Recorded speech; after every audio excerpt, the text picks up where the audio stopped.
e a mensagem de hoje nós estaremos falando a respeito de José e como lidar com as decepções, como lidar quando uma pessoa ela te decepciona.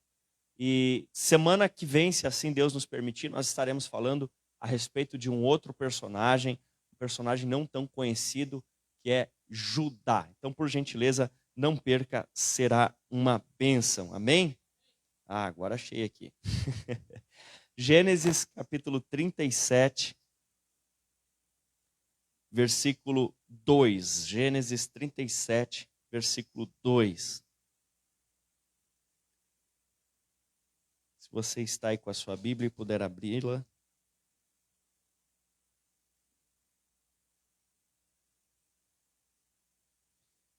Nós hoje falaremos a respeito de um período de 13 anos a respeito da vida de José.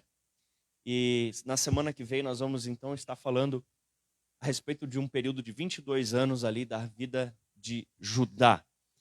Gênesis 37, versículo 2 diz assim: essa é a história da família de Jacó, quando José tinha 17 anos. Pastoreava os rebanhos com seus irmãos, ajudava os filhos de Bila e os filhos de Zilpa. Vamos agora para o versículo 23 e 24, um pouco mais à frente. 23 e 24. Chegando José, seus irmãos lhe arrancaram a túnica longa, agarraram-no e jogaram no poço, que estava vazio e sem água. Havia um homem chamado Jacó. Esse homem chamado Jacó, então ele tinha 11 filhos, certo? Não, pastor, era 12. Não, ele tinha 11, depois ele teve mais um. Até aqui ele tinha 11 filhos. E um desses filhos se chamava José, ele era o caçula. Ele era o menino mais novo. E como todo mundo sabe, o menino mais novo é querido, né? Não vamos falar mal dos nossos queridos irmãos mais novos aí.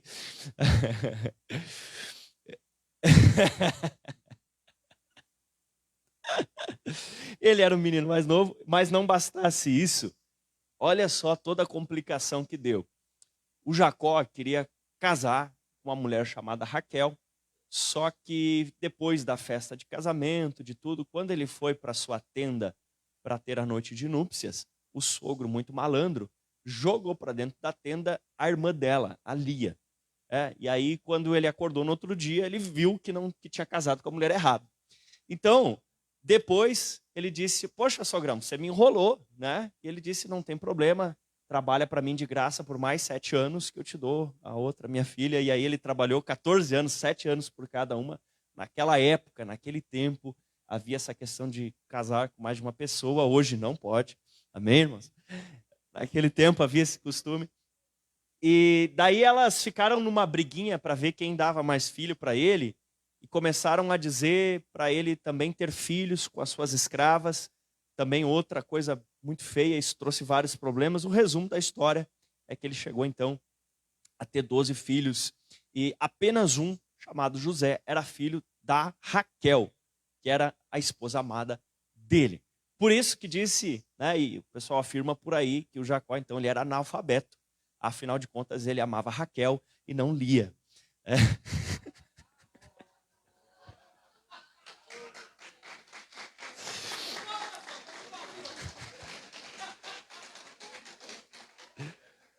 E esse menino, então, esse caçula, o pai gostava demais dele, o pai gostava muito dele. Afinal de contas, era o único filho que ele tinha de Raquel, a mulher amada, então ele gostava mais desse. E além de o pai gostar dele, ele também era um camarada diferenciado em relação aos seus irmãos. Olha só que interessante. O pai dizia para que os filhos cuidassem dos seus rebanhos, das suas ovelhas, das suas cabras, cuidassem dos negócios. E os filhos iam e faziam isso. Porém, para José, ele dava a seguinte tarefa: José, vai ver como está o trabalho dos seus irmãos e me conte notícia. E ele falava para o pai da má fama dos seus irmãos. Aí a gente já começa a observar algumas coisas interessantes. Os irmãos de José, eles não tinham um bom caráter e eles não tinham uma boa conduta. como nós vamos ver na semana que vem, um dos costumes que os filhos dele tinham, provavelmente, estou supondo, não está claro isso, mas estou supondo, eles às vezes usavam animais do rebanho em benefício próprio. Às vezes para trocar com o pagamento de uma prostituição, às vezes para fazer um churrasco não autorizado pelo pai e outros benefícios que pudessem ter. Não bastasse isso, diz má fama. Ora, uma pessoa de má fama geralmente não é de má fama só com os de dentro de casa. A pessoa de má fama, ela é conhecida como alguém picareta, mau caráter, trambiqueiro, sei lá mais o quê, pelos de fora. E também os irmãos de José eram dessa maneira. José não era assim. Se é uma coisa que nós vamos ver hoje é que José era íntegro, era um homem de caráter, mesmo quando tinha 17 anos de idade. Idade essa onde, infelizmente, alguns jovens piram do batatão, né? Enlouquece, querem ser os caras, mas José era correto, ele era íntegro e ele tinha princípios. José, então, ia ver o que os irmãos estavam fazendo, percebia que eram coisas erradas e contava para o pai. Ele não se deixava levar pela maldade dos outros. Com 17 anos, ele poderia dizer, todo mundo está fazendo, vou pegar essa ovelhinha e vou trocar por umas coisinhas por aí. E não fazia. Não fazia. Porque não é porque todo mundo faz que você pode fazer também, meu irmão.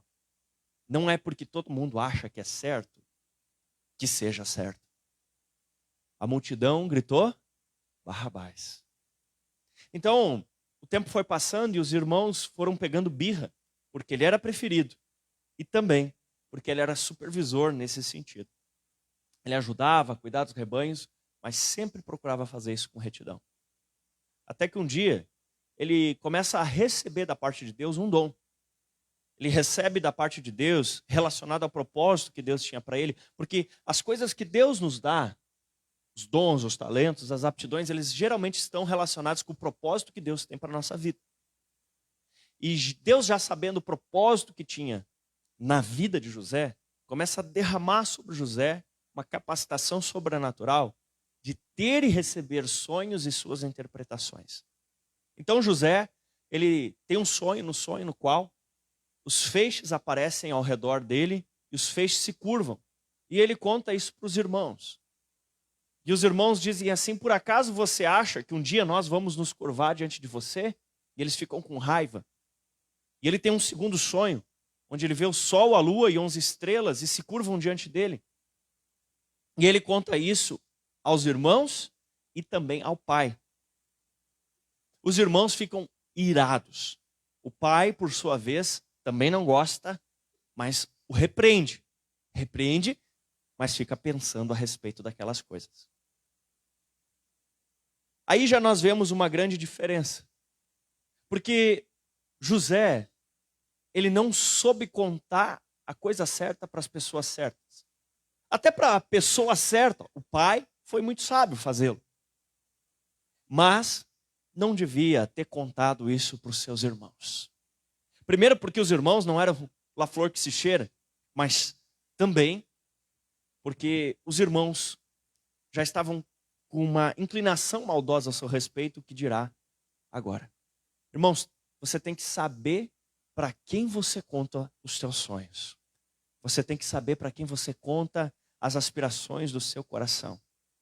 Porque se é um sonho, se é um plano, se é algo que Deus colocou no teu coração, você tem que contar para quem vai fomentar isso.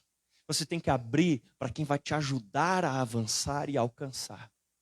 Isso não significa que a pessoa certa talvez não venha te criticar. O pai criticou ele. O pai disse, que é isso, menino? Como assim? O que você está pensando? Repreendeu ele, mas guardou no seu coração.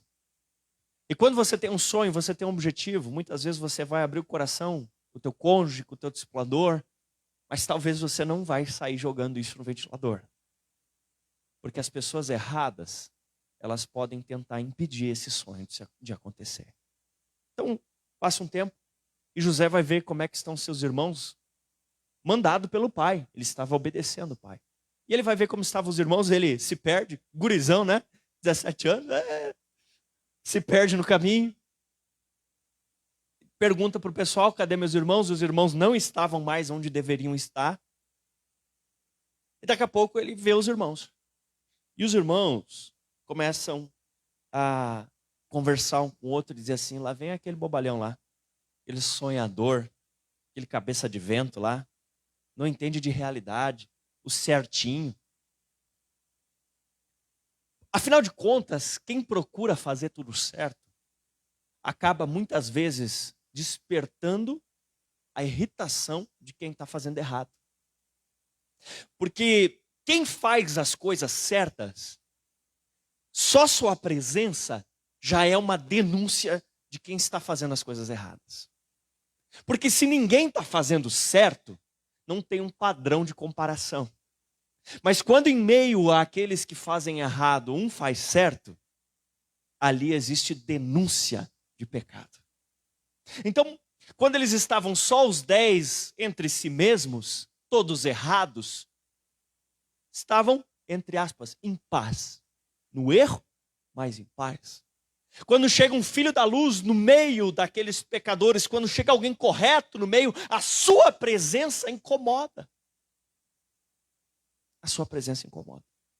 E aí você já entende um pouco da reação que às vezes as pessoas têm. Porque quem está no escuro, talvez você já tenha passado por isso, você está no completo escuro, você liga a luz, o que acontece? Arde os olhos. Se você nunca passou por isso, experimenta. Se você tem coragem, levantar antes da sua esposa e ligar a luz para se trocar. Você vai entender do que eu estou falando. A presença da luz irrita quem está na escuridão. Irrita. E às vezes você não sabe porque algumas pessoas estão com raiva de você. Às vezes pode ser que estejam com raiva, e espero que seja só por isso. Porque você faz a coisa certa. Amém, querido? Amém? É por isso que estão com raiva de ti, né? Só pode, né? Você não anda... Foi por isso que penduraram Jesus na cruz. Porque Jesus emanava tanta luz que bastava estar perto dele para que os pecados ficassem expostos. A sua santidade era tão grande que qualquer um que chegava perto dele, se fosse sincero de coração, só poderia ter duas atitudes, e essas eram as atitudes que eles tomavam. Quando se aproximavam diante de Jesus, ou eles diziam, mata, ou eles prostravam no chão e diziam, afasta-te de mim porque eu sou um pecador. Porque só há essas duas atitudes a tomar diante de Jesus. Ou você clama a ele por salvação, ou você o repele. Tamanha a sua santidade. E nós somos imitadores de Cristo, amém? Quem se aproximar de nós, ou vai querer seguir esse Jesus, ou infelizmente, vai se irritar com a santidade do Senhor sobre a sua vida, amém? Aleluia. Mas o José, como diz o provérbio, ele era simples como uma pomba, mas ele ainda não era sagaz como uma serpente. Ele tinha a simplicidade que atraía a presença do Espírito Santo. Ele era um menino bobinho. Mas ele não tinha ainda a esperteza. Isso me lembra o dia que estava com o Will aqui atrás. E aí o Will deixou a porta aberta. Eu disse, Will, vamos fechar a porta. Ele disse, para quê, pastor? Para ninguém roubar os equipamentos. Ele, mas alguém poderia roubar os equipamentos da igreja? Simples como uma pomba.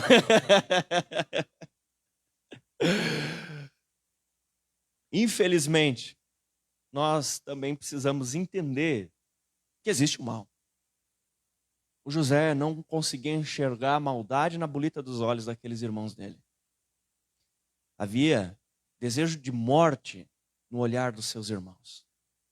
E quando vem ele feliz e saltitante, correndo na direção dos irmãos, os irmãos esperavam para a morte.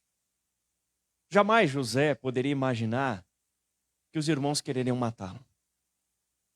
Provavelmente o José pensava assim, né, eu estou repreendendo os irmãos, mas é meus manos, né? Meus faixas.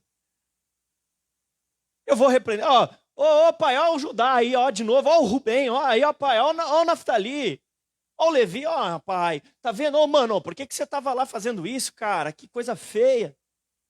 Mas ele jamais imaginava. Ele confiava nas pessoas erradas. Confiava os seus sonhos nas pessoas erradas. Confiava a sua vida nas pessoas erradas. Em quem você confia, meu irmão? Em quem você confia? E quando ele vai chegando perto, os irmãos decidem matá-lo. Rubem, que era o mais velho e seria responsabilizado caso algo acontecesse, toma a iniciativa de dizer: não, peraí. O que a gente vai ganhar? Vamos jogar o irmão no poço aí. Porque ele pensava assim: depois talvez eu consiga tirar ele de lá, enquanto os outros manos não estão vendo. Mas fato é que José chega e eles começam a puxar e bater nele, pensando em assassiná-lo, e jogam ele dentro de um poço seco. Dentro daquele poço seco, os sonhos de José pareciam estar jogados fora. E sabe, aquele momento que você pensa que chegou no fundo do poço, você já passou por isso? Aquele momento que parece que não tem. Aí quando ele chegou no fundo do poço, piorou. Ficou pior. Porque daí tiraram ele do poço e venderam ele como escravo. E foi levado para o Egito para ser escravo. Enquanto ele estava dentro daquele poço seco, aquele era o poço da decepção. Porque ele agora estava sendo profundamente decepcionado pelos seus irmãos. Profunda decepção com aquelas pessoas de quem ele imaginava que receberia amor, cuidado e proteção. Eram irmãos mais velhos. Não eram filho de mesma mãe, mas pelo menos eram filho de mesmo pai. Ele esperava amor, mas por eles foi jogado no poço da decepção. Talvez você já se decepcionou alguma vez com irmãos mais velhos. Talvez não de mesma mãe, não pessoas que congregavam na mesma igreja, no mesmo lugar, mas de mesmo pai, crentes em Cristo. E talvez você se decepcionou com essas pessoas. Talvez você imaginava que um irmão, que uma irmã em Cristo ia te proteger, ia cuidar de você, e você confiou nessa pessoa, você entregou sonhos nessa pessoa, você acreditou nessa pessoa, você esperava que ela cuidasse de ti. E aí o que aconteceu? Ela pensou em te matar. Não teve coragem, te jogou no poço. Decepção. E ali no poço da decepção, ele ainda podia contar um pouco, quem sabe, que pessoas mudassem a sua sorte, ou que o seu braço tivesse força para trazer restauração. Quem sabe pudesse pensar que alguém se compadecesse, estendesse a mão e puxasse ele de lá. Quem sabe poderia pensar que ele ia se empurrando de um lado para o outro, conseguiria sair com a força do seu braço, mas nada disso acontece. E quando um raio de esperança, sabe aquele raio de esperança no momento da tristeza? Quando surge aquele raio de esperança e ele pensa, tem uma oportunidade, meus irmãos estão vindo aí, eles puxam ele para fora, aquele raio de esperança, a decepção só dobra. Porque não o tiram para o perdão e restauração, o tiram para terminar com o restinho de expectativa de esperança que ele ainda tem. Eu acredito que a frustração de ser tirado e vendido foi pior que a frustração de ser jogado. Porque a decepção é maior quando se tem expectativa. Ele tinha expectativa de que quando os irmãos o puxavam, quem sabe ainda, teria um pouco de misericórdia. Quem sabe em algum momento você teve expectativa de que a pessoa que te feriu, que te machucou, ela viesse buscando reconciliação, restauração, e quando surgiu aquele raio de expectativa, de esperança, você levou outra na orelha. Então, aqueles relacionamentos são quebrados. O relacionamento dele com seus irmãos é quebrado. E ele é vendido para ser escravo. Os irmãos pegam a sua roupa, uma roupa especial e exclusiva, inconfundível, que o pai tinha feito para ele, uma túnica de 7 cores, especial que só ele tinha. parecia um bonequinho do MDA, né? Todo colorido. E eles pegam aquela roupa e eles matam um animal, sujam de sangue para que o pai pensasse que o piá tinha morrido. Agora o Will chegou, agora já falei de tio. E aí eles pegam aquela roupa e eles levam a roupa para o pai. E o pai chora, e o pai se entristece. E ele não vê mais o rosto do seu pai por muito, muito, muito tempo. José serviu de degrau para os irmãos. Os irmãos pisaram sobre ele para subir nos seus próprios objetivos, nas suas próprias vontades. E lá então ele é vendido como escravo a uma família, a família de Potifar. Potifar vê que tudo onde José colocava a mão dava certo. Porque se as pessoas esquecem e te decepcionam, eu te digo que Deus jamais te decepciona. Deus jamais decepciona. Se alguma vez você abandonou a igreja, ou se está pensando em fazer, ou se porventura você por um período ficou fora e decepcionou com pessoas, foi exatamente o que aconteceu. Decepcionou com pessoas. Porque Deus não decepciona ninguém. Amém? As coisas começam a dar certo, as coisas começam a prosperar. E talvez aí José estava esperançoso no meio daquela situação, ok, meus irmãos me desprezaram, fui tirado dos braços de meu pai e de minha mãe, mas ok, então agora eu estou nas mãos de um bom dono, eu vou ser um bom escravo e pelo menos as coisas vão dar certo para mim. E ele é colocado como o segundo dentro daquela casa onde todos estavam debaixo de suas ordens, exceto o próprio dono dele, que era o Potifar. Você percebe um chamado na vida de José? Um chamado para ser o segundo. Como assim, pastor, um chamado para ser o segundo? Porque você também é chamado para ser o segundo. Você é chamado para prosperar no que você faz. Você é chamado para crescer no que você faz. Mas você é chamado para fazer isso porque tem um primeiro que sempre manda mais, que é Cristo. Para que Ele apareça, para que Ele cresça e você o sirva. E naquela casa onde ele servia, a mulher de Potifar começa a perceber que ele era um homem formoso, um rapaz saudável. Ademais, trabalhava bastante, né? Quem trabalha bastante tem a tendência a ficar bonito. E ele trabalhava, se dedicava, buscava, servia. E a mulher, então, começou a se interessar por ele, começou a dizer para ele: venha se deitar comigo, não tem ninguém olhando. Mas quando ninguém está olhando, José sabia uma coisa: Deus estava olhando. Ele sabia das histórias do Deus de Abraão, de Isaac e de Jacó.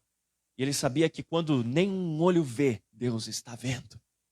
Ele sabia que enquanto ele estava oculto daquele poço, Deus estava vendo. Ei, meu irmão, se talvez hoje você está no oculto do poço, você está no momento de desespero, de decepção, Deus está vendo. E dentro daquela casa, a mulher insistia e continuava, e os dias passaram, até que um dia ela disse: vem agora e deite-se comigo, não tem ninguém, você está sozinho, estamos só nós dois.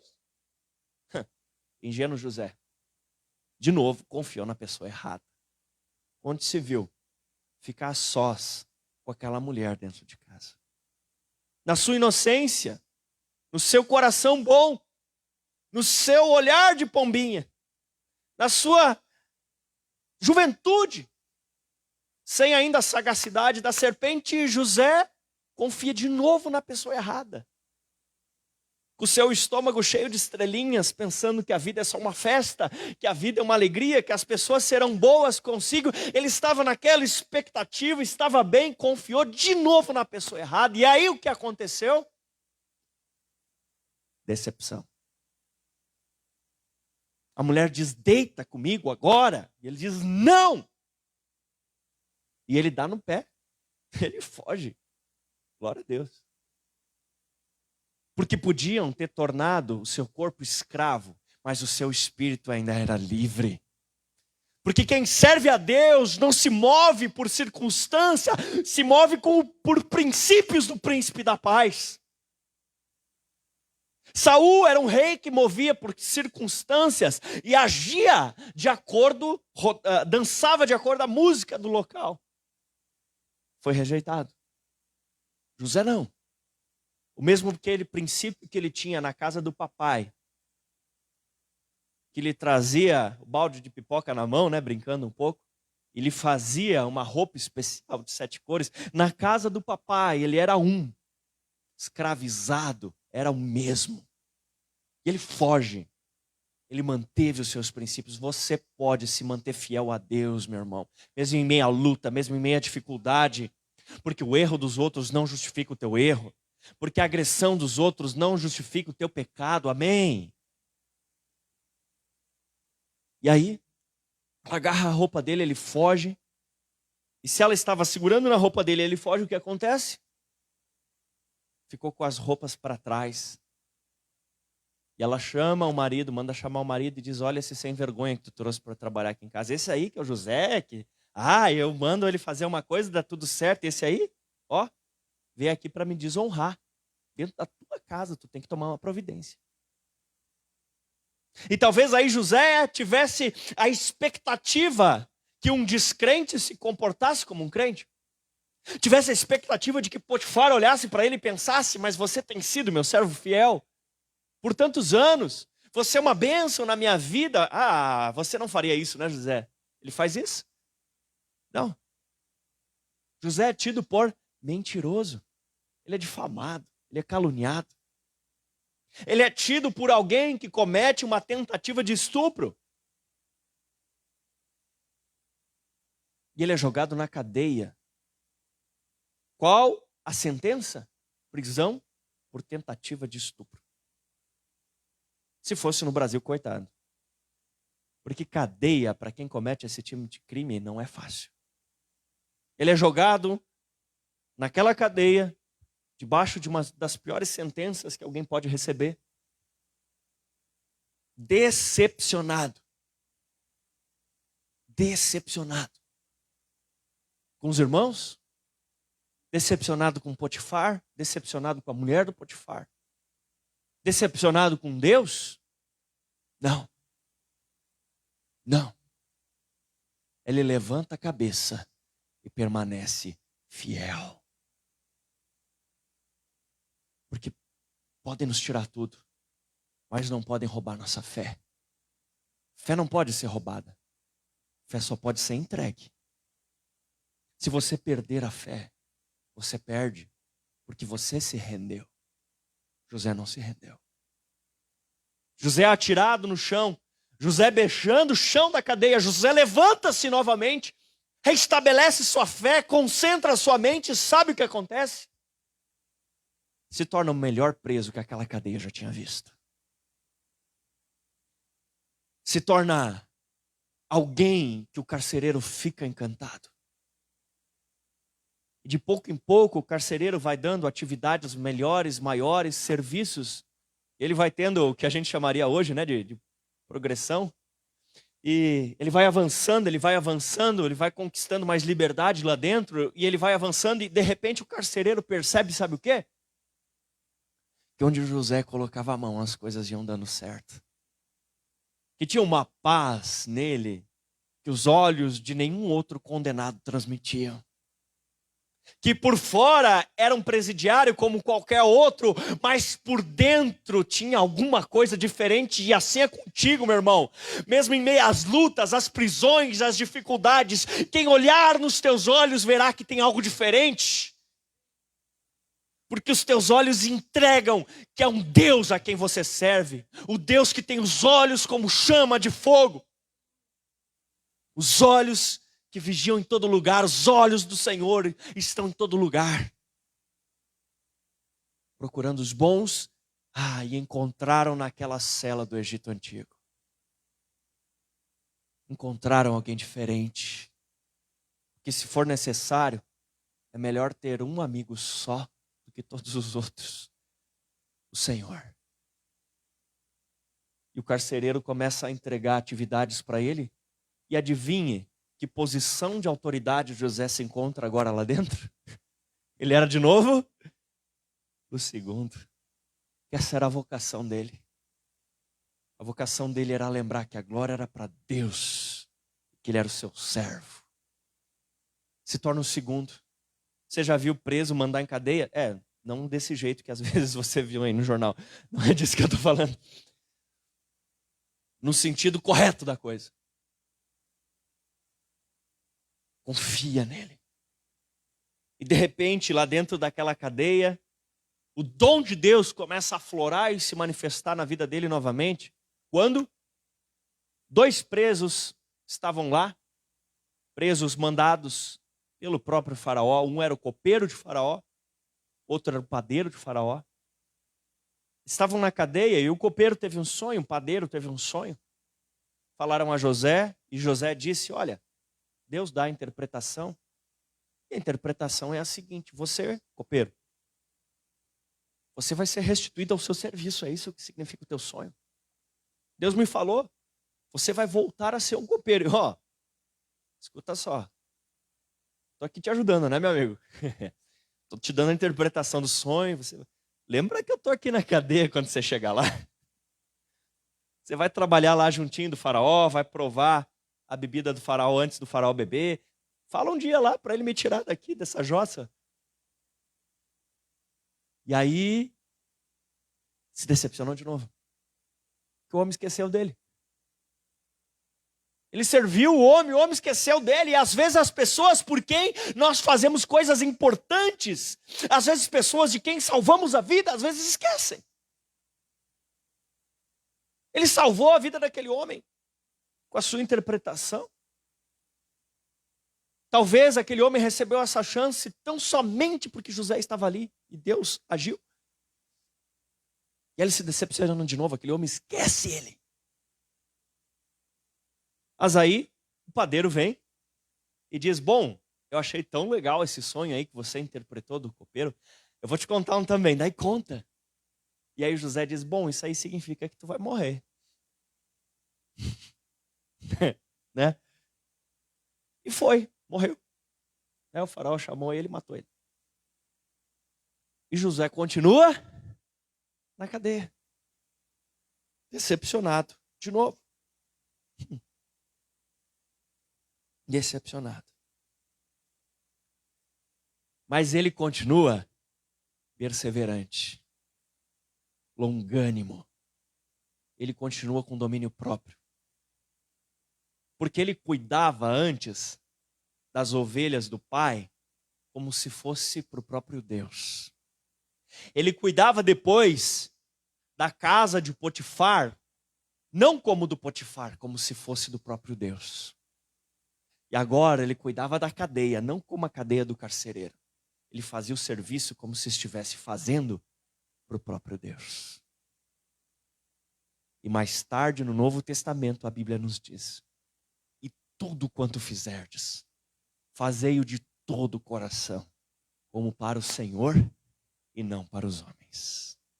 De alguma forma, o Evangelho estava já impresso, manifestado na carne de um homem chamado José. Tanto que ele era uma prefiguração do Cristo que um dia viria. Ele era um exemplo de como Jesus seria parecido quando viesse. Ele continua fazendo para Deus, decepcionado com o copeiro do rei, mas continua servindo. Com saudades do pai, com saudades, talvez, até dos algozes irmãos, mas um desejo de servir a Deus aonde quer que estivesse. Diferente de algumas pessoas que ficam esperando a oportunidade de quando vão poder servir a Deus. Ei, você não se ligou não ainda? Que o poço onde você está jogado é o lugar onde Deus quer que você sirva hoje? Você não percebeu ainda que a prisão que te colocaram é o lugar onde Deus quer que você sirva hoje? Porque o próprio Cristo disse, seja fiel no pouco, sobre o muito te colocarei. Ele não ficou esperando o lugar que ele tanto queria servir para servir. Ele serviu bem feito, onde quer que estivesse. Esse é o chamado que Deus nos deu. Não ser um bom funcionário quando estiver no emprego dos sonhos, porque então o emprego dos sonhos jamais chegará. Seja o melhor funcionário que você pode ser no emprego que você tem hoje, e assim você vai avançar. Não esperando que um dia a mulher morra para casar com outra que vai ser melhor, mas sendo o melhor marido que você pode ser hoje, e assim construindo um matrimônio que ninguém jamais teve até então. Não esperando que os filhos magicamente, tem pai que pensa, tomara que se acidente para aprender alguma coisa na vida, não, mas ensinando e educando a criança para que seja alguém diferente no futuro. No lugar que você está hoje, naquilo que você está hoje, sabe? Moisés não ficou esperando Deus dar uma metralhadora para ir no palácio do faraó e dizer, deixa meu povo ir. Ele foi com o cajado que tinha na mão e Deus fez o cajado virar uma serpente e Deus usou o cajado para abrir o mar vermelho. Porque quando você serve a Deus no lugar que está, com o que tem na mão, Deus te leva para o objetivo que Ele tem. Quem fica só esperando, não chega a lugar algum. Quando eles chegam parados diante do Mar Vermelho, diz Moisés, o que você está esperando? Diga ao povo que marche. E o povo começou a marchar antes do mar abrir. Sabia dessa? O povo começou a marchar antes do mar abrir. E o mar abriu. Então José continua, servindo a Deus diante da melhor oportunidade que ele tinha no momento. Esfregar o chão da cadeia. Fazendo bem feito, ninguém esfregava que nem ele. Ninguém, sei lá o que ele fazia lá dentro, ninguém calculava, ninguém organizava tão bem que nem ele. Até que um dia, o desmemoriado do copeiro, por um lampejo de Deus, ele lembra. Faraó tem um sonho, e o copeiro diz, olha, eu conheço alguém, lembra aquela vez que eu estava na cadeia? Porque Deus não tinha se esquecido, o copeiro tinha, mas Deus não tinha.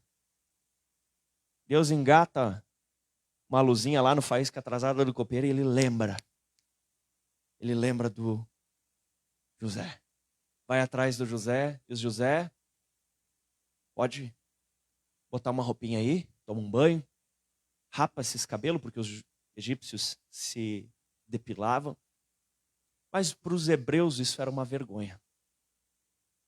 José provavelmente estava barbudo, cabeludo, atirado na cadeia. Ou não, não sei. Fato é que ele se depila todo, fica todo lisinho para poder então se pôr diante daquela pessoa que era considerada a mais importante do mundo conhecido da época. Porque José entendia de protocolos. Ele vai. Ele sabia que, por mais que não gostasse, era a hora de parecer um egípcio por fora. Talvez no começo ele se assustou e achou que tinha chegado o dia da execução, afinal, era um preso.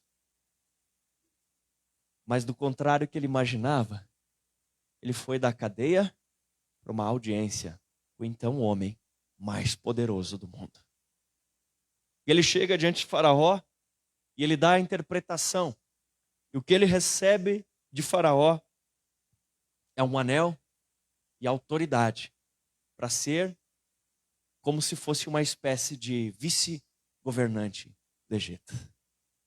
Entenda que o Egito na época era a nação mais poderosa, tanto belicamente, economicamente, de influência. José se torna agora o quê? O segundo. Ele segue na sua vocação. Ele se torna o segundo. Ele assume agora o poder. Mas enquanto isso, seus irmãos estavam passando por um período de fome. E eles ouvem falar que havia comida no Egito. Não sabiam eles que seu irmão estava vivo. Nesse período, a mãe de José já tinha tido o segundo filho, chamado Benjamim, filho da minha mão direita, que recebeu esse nome porque ao fazer a força do parto, a mulher havia morrido. E ela, para Jacó, era a mão direita. Então ele coloca esse nome sobre ele, de Benjamim. Acho que confundi um pouco as histórias, perdão. Coloca esse nome sobre ele. E esse Benjamim estava lá crescendo agora, como protegido, como o querido de papai. E esses irmãos então dizem para o pai: pai, nós ouvimos falar que existe no Egito alimento. Será que nós podemos ir para lá comprar? Ah, o velho estava triste, com saudade do filho que havia morrido. E ele diz: tá, vão então. E eles descem até o Egito. E quando eles vão até o Egito comprar, um egípcio o atende. Um homem com seus cabelos raspados, um homem com roupa egípcia, um homem falando em língua egípcia. Esse homem os atende. Mas quando esse homem olha para eles, conhecia seus nomes. Rubem, Judá, Aser. Sim, José os atende no Egito. Para os irmãos, ele estava morto. Para os irmãos, estavam diante de um egípcio. Não o reconheceram. Mas José sabia quem eram aqueles feixes, aquelas estrelas que estavam agora curvadas diante do sol. Ele sabia que era o cumprimento da visão que Deus tinha dado anos antes para ele. E eu te pergunto, e se no meio do caminho José tivesse aceitado o convite da esposa de Potifar, tivesse um caso com ela, ele estaria onde estava agora? Não. E se lá na prisão ele tivesse sido um revoltado, um irado, ele estaria na condição que estava agora? Não. E se tivesse se recusado a atender Faraó e dissesse que morra esse troço mesmo, esse opressor que me mantém na cadeia, estaria onde estava agora? Não. Porque muitas promessas de Deus, elas têm um C. C. Porque Deus nos faz promessas. Mas o afastar-se de Deus, o abandonar os princípios, o agir contra a vontade de Deus podem afastar as promessas do Senhor da nossa vida. Porque existem promessas que Deus dá sobre nós, nas quais Ele precisa nos preparar e nos provar para que quando chegar a hora, estarmos prontos. Isso muitas vezes se passa de forma progressiva. E esse homem agora estava diante dos seus irmãos, com uma diferença. O jogo mudou. Quem tinha poder para fazer com os irmãos o que quisesse agora, era José. Agora José poderia vendê-los como escravos. Agora José poderia mandar matá-los. Agora José poderia torturá-los. Você acha que ele deveria fazer isso? Olha o que fizeram com ele. Era isso? Talvez humanamente sim. Mas o que Deus esperava que José fizesse? José faz algumas provas com seus irmãos, sim. José faz alguns testes com seus irmãos, sim. Mas no final das contas, ele perdoa os seus irmãos. Porque na decepção, mantê-la só nos prejudica, não afeta o outro. Mas quando há perdão, nós liberamos a bênção de Deus sobre nós. Os irmãos iam pedir desculpa, os irmãos iam fazer isso, ele ia se vingar. Perdão. Perdão é a chave para você se ver livre dessas decepções. Não deixe essas decepções te manterem no fundo do poço ou dentro da cela. Não deixe essas decepções te levarem a dizer que se lasque, chutar o pau da barraca e sair de mão dadas com a esposa de Potifar. Não deixe que as decepções, as circunstâncias da vida mudem os princípios que Deus imprimiu no teu coração. Perdoe. Perdoe. José agora tinha o poder para fazer o que quisesse. E alguns dizem, poder, dinheiro, mudam uma pessoa. Diziam, fulano depois que ficou rico virou outra pessoa. O fulano depois que se tornou um político virou outra pessoa. O fulano depois... Poder muda as pessoas. Poder revela quem são as pessoas. Poder revela. José não era guiado por circunstâncias. O que acontecia por fora não podia mudar quem ele era por dentro. Ele era resoluto, ele era congruente, ele era íntegro. E é isso que Deus espera de nós. Pessoas que fazem o certo mesmo quando ninguém está olhando. Pessoas que agem da forma certa, que abrem mão da vingança mesmo quando têm a oportunidade de realizá-la. Amém? E agora José tinha tudo para se vingar deles. Mas o poder não mudou José. Quando o poder revelou quem era José, quando o poder mostrou quem era José, mostrou o quê? O mesmo. José não era um falsário consigo mesmo. As atitudes que ele tinha eram as mesmas. Ser rico, ser poderoso, não mudou quem ele era.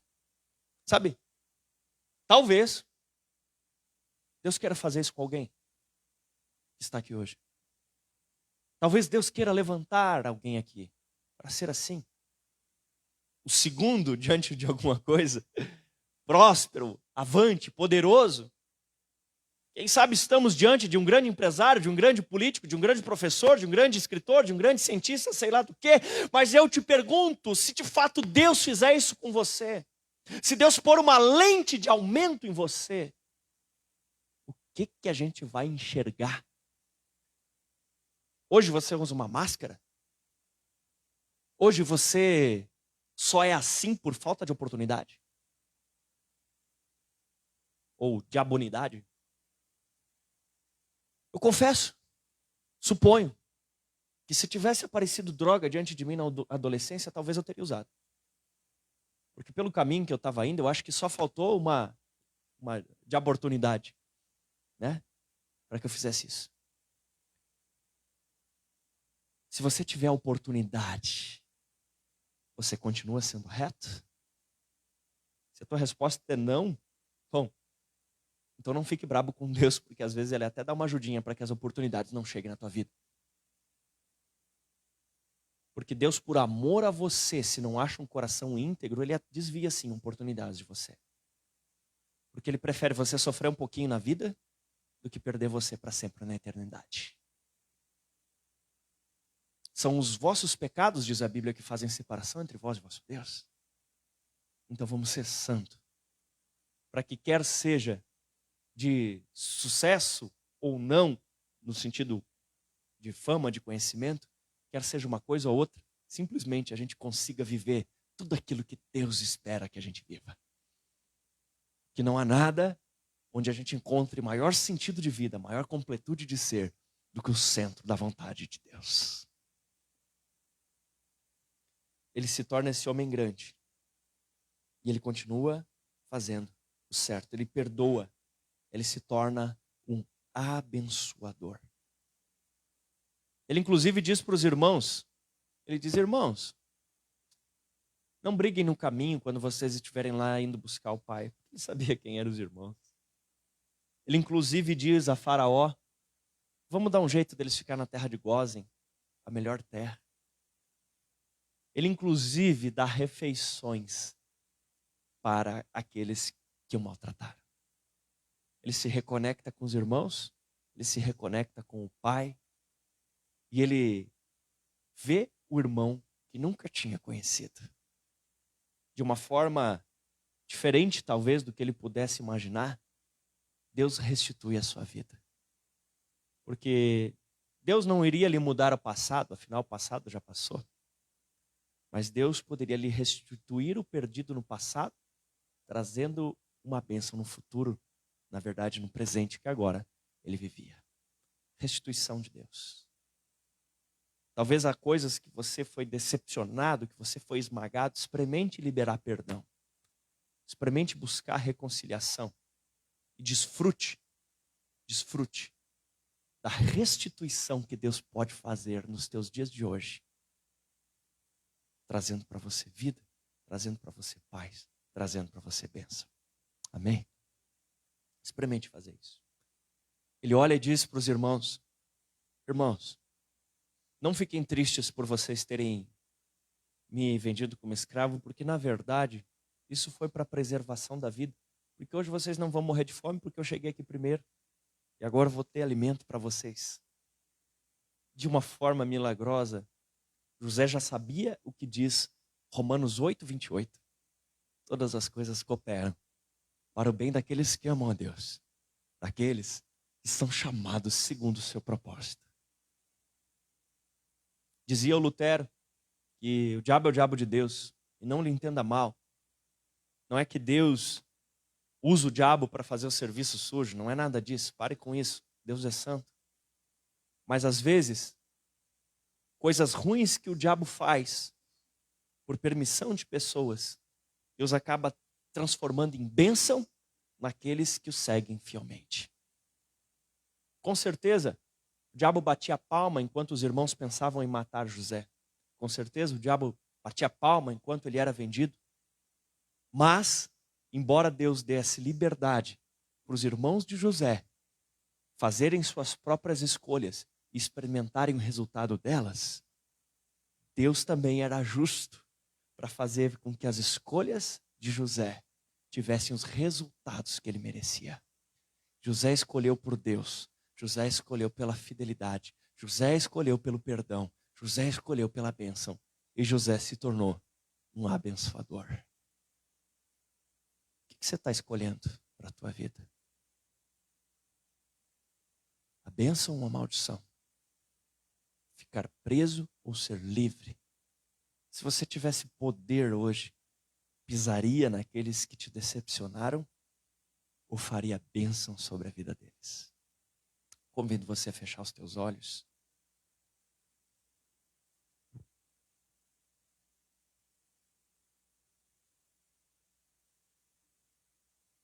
Enquanto você ouvia essa mensagem, algo lhe veio à mente. Convido o Ministério de Louvor a me ajudar aqui.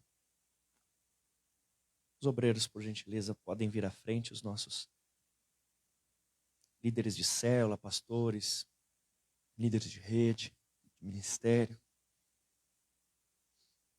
Podem ficar virados em direção das pessoas. E você, querido? Hoje é a noite de restauração na sua vida. Pai, no nome de Jesus, perdoa os nossos pecados. E vem sobre nós hoje trazendo cura de corações. José se decepcionou, nós nos decepcionamos. Mas talvez nem sempre a gente soube lidar com isso como José. Talvez a gente está esperando a oportunidade da vida e esquece de esfregar bem a cadeia. Está esperando a oportunidade da vida. Porque foi decepcionado por um e por outro, não confia mais em ninguém. Hoje é noite de cura. Se você quiser, você pode vir até o obreiro e explicar